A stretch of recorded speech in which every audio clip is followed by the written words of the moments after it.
I'm a huge martial arts and boxing fan. And there's all sorts of things, analogies and implications and learnings for one's life and one's career when watching combat sports. And one of them is every fighter in the world has people in her corner, every single one of them. And the job of the corner in the fight itself is to do two things.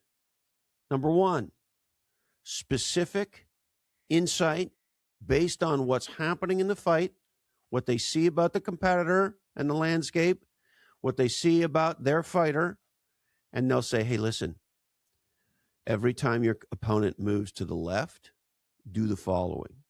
Kick them on the right. And then follow up with a jab and an uppercut because they're open. Or whatever the specific advice is.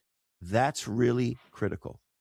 Because when we're stuck in a specific spot, somebody who's been in that spot, somebody who can see the field of play in a way the player or fighter in this example could never see the field of play, that really matters. And here's the second part. There is no legendary endeavor in the history of ever that doesn't challenge us, that doesn't get us to a place where we want to break. And in combat sports, the job of your opponent is to break you. And listen, I'll tell you this. There is nobody legendary who ever produced anything legendary that moved the world from a status quo to a new and different future, either for themselves, their families, their careers, or their companies, that didn't face horrible adversity. Adversity that makes you want to break. Adversity that makes you go, what am I fucking doing here? This is terrible. This is hard. And it's in that moment, in those moments, where we decide who we are.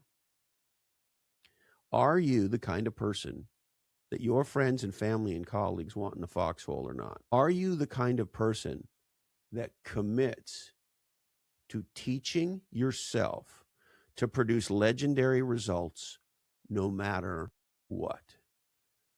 If you know me at all, you know that I have 6 or 7 learning differences, including the dyslexia of math called dyscalculia. I put them all together and call it dysfuclia. It's actually a superpower. And so grade 3 math was the end of my math life, unlike my partner Eddie, who's a math genius. And that said, there's one equation that sticks with me. And the equation goes like this. Results do not equal no results plus an excuse. Results do not equal no results plus an excuse. Or said in a different way, results equal results. And so, to be a legendary person that produces legendary results, results as measured by value for others created, you have to go for it. You have to be willing to do the things that most people won't. And you have to have a corner. I don't care who you are. You have to have people in your corner. And those people do 2 things for you. Number one, they give you specific insight around things you can do to face the moments that you're facing that will make a difference. I promise you, there is nothing that Eddie and I, and Bree for that matter, have not been through that you're going to go through on this journey. I promise. We've been in the trenches. We've been in the foxholes more so than you can ever be. You can't be us if you haven't done the work, and we've done the work, 40 years of it. Okay? And here's the other thing. The corner woman or corner man, they're the person that looks you in the eye when you're sitting on that chair full of sweat, wanting to quit, and says, hey, listen, you don't need to quit. You've got more in you than you know by an order of magnitude. This is just a test, and it's a test you are going to crush. Because a legendary corner person, a legendary coach, a legendary mentor is somebody who will stand for your commitments and your vision for your life, your career, your company, and your category when you won't, because you're on the verge of breaking. And there's not a legendary person I know that doesn't need that and doesn't need it on a fairly regular basis. As a matter of fact, the bigger your commitment to make a difference, the more resistance you're going to feel in the world.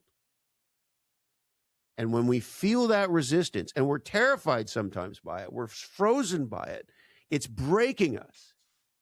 That's when the person in your corner says, hey, listen, champ, you can do this. You got this. We're those people.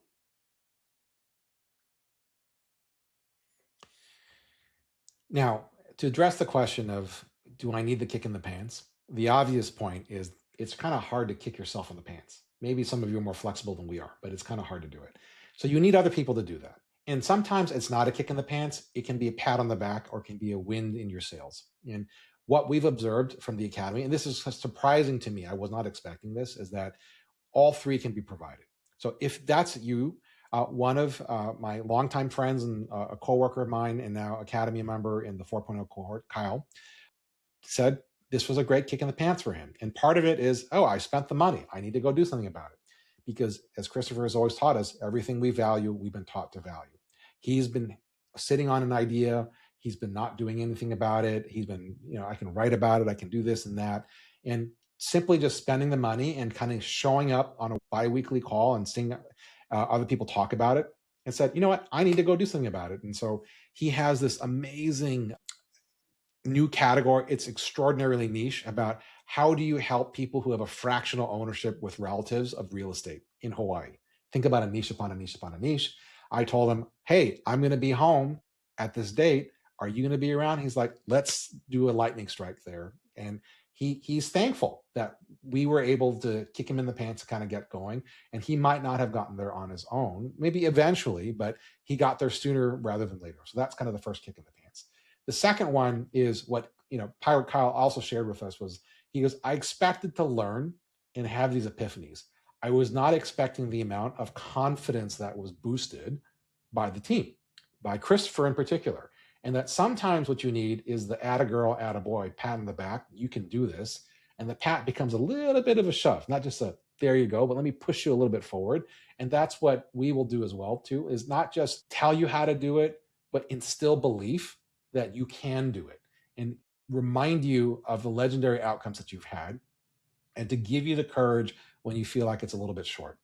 And the last one is the wind in your sails. And that happens when you have all of your peers, your fellow pirates and your crewmates in this cohort and past cohorts, and they whiz by you and the driving outcomes and they're celebrating. They come back and say, look at this was the benefit that I got. They celebrate each other.